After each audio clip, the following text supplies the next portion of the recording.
Bon nombre de médiums en éveil se sentent désemparés à cause de ce qu'ils vivent. En effet, cela est tout à fait logique. Ce que nous vivons ne correspond en rien avec notre éducation, ni avec ce que voient ni perçoivent les personnes qui nous entourent. Questionnement, remise en question, réflexion sur sa santé mentale, tout y passe. Vous êtes alors dans la phase de découverte de cet éveil qui chamboule vos pensées. Quand cela explose ou s'éveille, tout dépend si vous percevez depuis votre enfance, mais en général, nous nous sentons pris en étau entre deux mondes, nos perceptions et notre vécu matériel sur Terre. Dans cette phase, qui se veut parfois silencieuse, nous tournons en rond avec nos angoisses et nos perceptions. Et c'est parfois dans le silence que nous prenons rendez-vous avec un psychiatre afin de vérifier notre santé mentale. Deux possibilités se présentent. Vous êtes diagnostiqué schizophrène ou bien le spécialiste vous dit gentiment que votre imagination est quelque peu débordante. Dans le second cas, bien évidemment, vous serez en partie soulagé.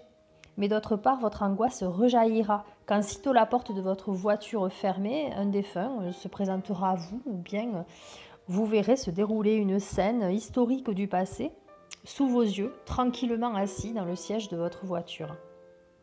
Que faire de tout cela ? Pourquoi moi ? Et que va-t-il se passer ? Pour moi, mais aussi pour les proches, qui seront peut-être susceptibles de commencer aussi à percevoir des signes si nous faisons l'autruche. Oui, cela m'est arrivé. À force de le refuser, cela se reportait sur mes proches. Et j'ai également eu un message de défunt sur mon répondeur. À ce stade-là, vous êtes, pour ceux qui ne l'ont jamais vécu, au stade de la découverte et de la stupéfaction. À ce stade, vous savez déjà que votre santé mentale n'est pas impactée et pourtant, vous ne vous sentez pas comme les autres et vous vous rendez compte que vous vivez des scènes de vie qui ne vous appartiennent pas et que les autres ne perçoivent pas au même moment que vous. Vous vous sentez à part. À cette étape de la découverte suit une étape de déni. C'est bien plus facile de faire l'autruche que d'accepter ce qui nous arrive. Cela nous permet alors de rentrer dans le moule de nos valeurs transmises depuis des générations.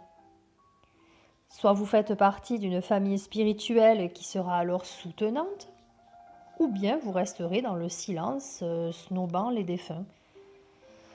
Sauf que nos défunts vous reconnaîtront à travers votre énergie et reviendront parfois tant que les messages ne seront pas passés. Vous userez et abuserez peut-être de vérifications permanentes afin de savoir si les informations perçues sont vraies ou bien le fruit de votre imagination. Quoi que vous fassiez, vous aurez toujours une réponse corroborant vos flashs, messages, etc.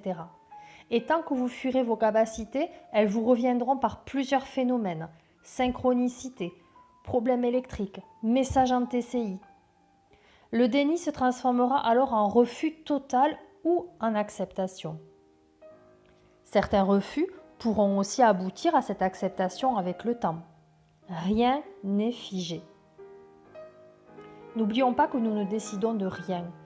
Ils nous mettent sur le chemin et savent également freiner cette évolution comme la faire s'accélérer. Parfois, pour notre bien, pour nous préserver dans les moments de fatigue ou d'événements éprouvants. Votre médiumnité se vivra par paliers et s'affinera. Tel un ébéniste face à une planche de bois brut, la médiumnité s'affine avec du temps et de la patience pour laisser place à des sensations précises, à des ressentis forts, à des confirmations. Non, vous n'êtes pas fou, simplement différent mais tellement riche finalement.